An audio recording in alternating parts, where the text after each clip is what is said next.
прво самостојна Македонија, она што на денес ја имаме ние, и денес се уште постои таа борба за зачувување на идентитетските прашања. Прво сум многу благодарен и сум почестен што имам можност јас да ја раскажам кусата приказна историја на село Ранци и да ја поврзам со она што македонските деца од Егејска Македонија го даваат како придонес и ден денес за оваа Вардарска Македонија, онаа денешна Република Македонија.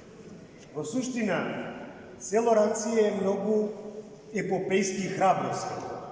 Такво било не во времето на Втората светска војна и пред и помеѓу двете светски војни, туку село Ранци во суштина представува символ на храброст.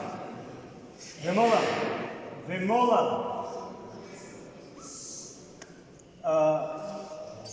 во суштина, селото како село кое што брои повеќе од 2000 жители, иако во пописите се сметало дека има околу 1500, за да се прикрие бројката, а живееле повеќе од 400 селиства, по самото тоа можеме да го видиме останатиот дел. И токму поради револуционерниот дух што го имале, а тоа можеме да го видиме и кај нивните потомци денес, дека и покрај 80 години поминати по оние крволочни напади на селото Ранци и неговото исцелување, се уште достоинствено го штитите македонскиот идентитет, како културолошки, така и јазичен, преку нашите собери кои што ги организираме овде. И како факт е важно да се знае дека селото Ранци е 3 пати устошено, не само еднаш. Токму од полковник генерал Пулас, кој што очигледно го намразил токму селото Ранци поради храброста на ранчани кои што ја имале во себе, бидејќи првично се спротивставували и на Отоманската империја да му помогнат и на грчкиот народ да се ослободи. За подоцна да најдат на нов окупатор од турците на грците.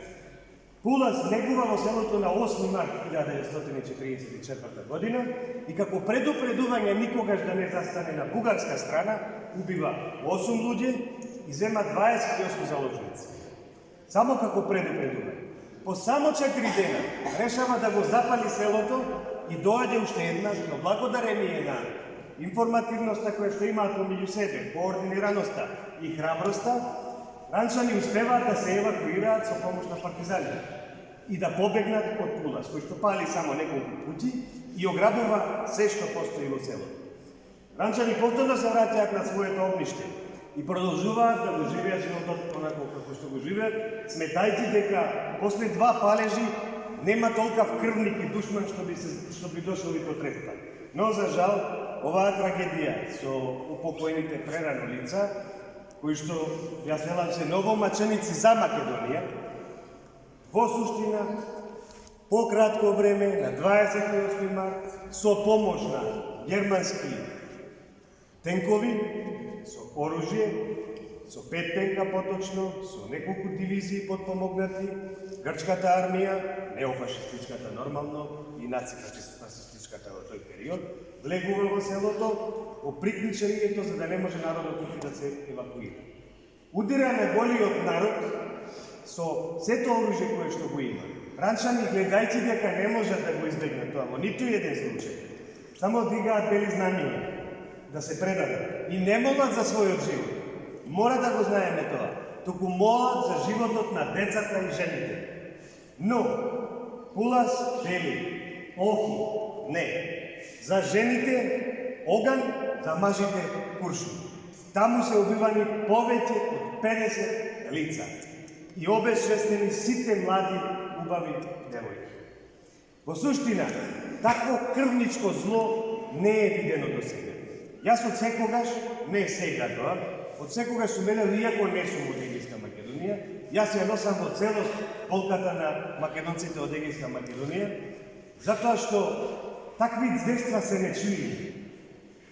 Ќе го читате и Петре Мандреевски и сите оние дејци кои што се од Егејскиот дел на Македонија.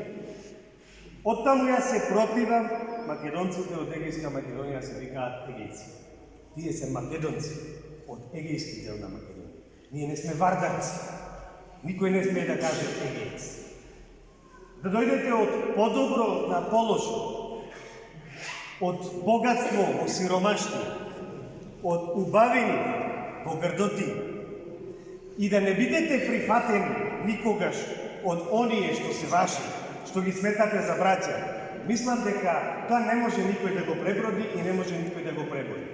А македонскиот народ мора да знае едно, особено оние од Вардарска Македонија, дека сите големи дејци кои што постојат денес и кои што се символ на нашето постоење и обстојување, речиси сите, да не се наведат оние од Вардарска Македонија, јасно, се од Егејска Македонија.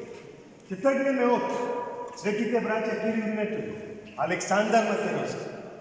Јазикот македонски се создава и сите словенски јазици врз говорите токму на македонците од околината на Солун, како го подразбира и Тајларско, бидејќи околината на Солун не се само 3 села, Сухо, Зарово и Високо. Што представува еден широк дијапазон до Брегалница, до реката Брегалница.